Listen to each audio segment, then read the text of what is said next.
Tired of cluttered dashboards and data scattered all over the place? Today, we're going to reshape your data in Tableau, learning how to seamlessly group four separate columns into a single, unified row. This transformation is key for creating cleaner visuals and unlocking important insights. Let's get started. First, open your Tableau workbook and connect to your data source. Once connected, find the data source in the data pane on the left. Select the data source, then navigate to the data source page. Now, locate the four columns you want to group together. In this example, we will group Sales Q1, Sales Q2, Sales Q3, and Sales Q4.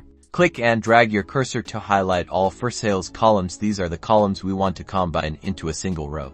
Right-click on the highlighted columns from the menu that appears, select the pivot option. Tableau immediately reshapes your data.